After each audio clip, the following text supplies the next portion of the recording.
welcome back to Atticus, the all-in-one book writing and formatting platform. After watching this video, you're going to have a much better understanding of what these are, when to use them, and how to add them directly inside your chapters. When using interior images, it is a great way to enhance your book with visuals like illustrations, diagrams, charts, or photographs, all placed right within the body of your text, exactly where readers need them. So let's take a deeper look at these beautiful book features.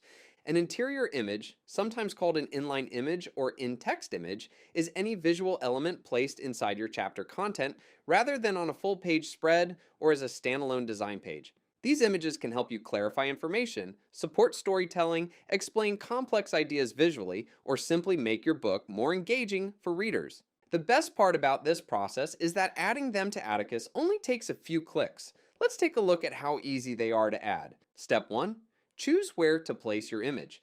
To add an interior image, start by placing your cursor exactly where you want the image to appear inside your chapter.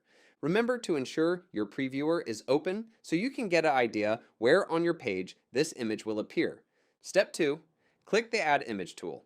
Within the top toolbar, you'll find the Image tool here.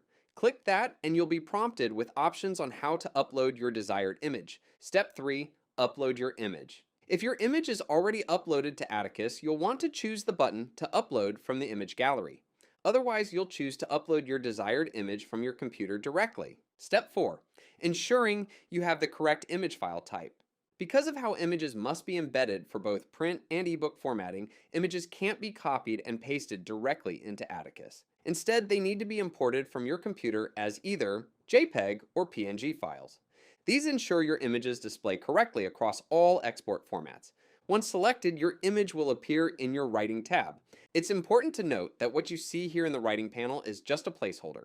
To preview exactly how your image will appear in your printed file, please ensure you have the Print Previewer open like I do here. Step 5. Customizing how your image looks. Once your image is inserted, Atticus gives you several customization options to control how it appears in your book. Making adjustments won't show within the Writing panel, but can easily be seen with the previewer open to the side.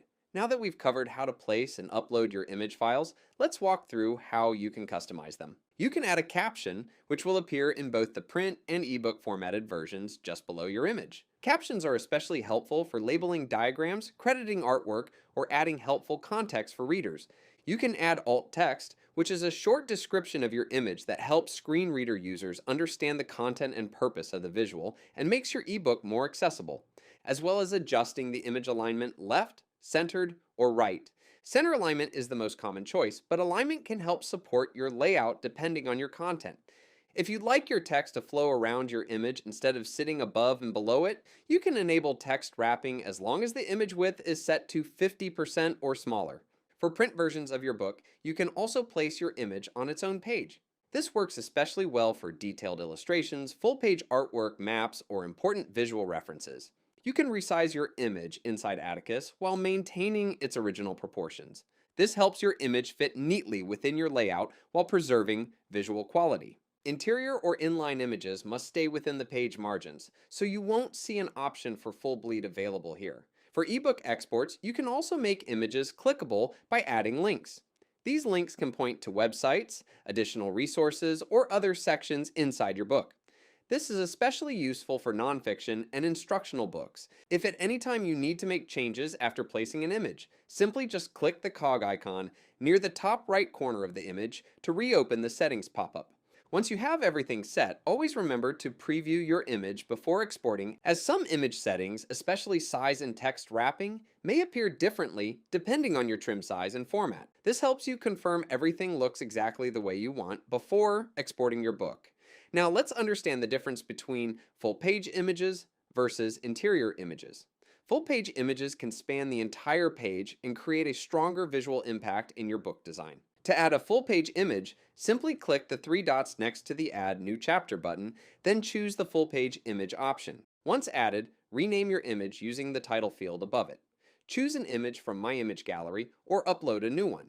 Then drag the page to reposition it anywhere in your manuscript. Keep in mind that if you have margins selected, you'll notice the image to be off-center in your previewer. However, don't worry about it appearing that way within your printed book. Your inside margin will by default be wider to take into account the spine of a physical book. So you want this to appear a bit off-centered within the previewer to ensure you have a centered image when printed. If you choose full bleed instead, please keep in mind that there will be more image prep prior to uploading into Atticus. Full bleed has to take into consideration printing bleed, so it might change your image design up a bit. You can refer to our other video on creating a 2-page image spread to learn more about that. It's important to keep in mind that any text within a full-page image should maintain a safe distance, away from the margins. Printers may reject files if text appears outside safe margin areas, even when that text is part of the image itself. Taking a few moments to prepare your images correctly helps ensure a smooth export and publishing process, and that's all there is to adding interior images in Atticus. With just a few clicks, you can place visuals exactly where they belong inside your manuscript and customize them for both print and ebook layouts. Interior images are a powerful way to make your book more visually engaging and professional. Atticus makes the process simple from start to finish. If you're interested in learning more about image formatting options like 2-page image spreads, be sure to check out our other tutorials here on the channel. And as always, happy writing!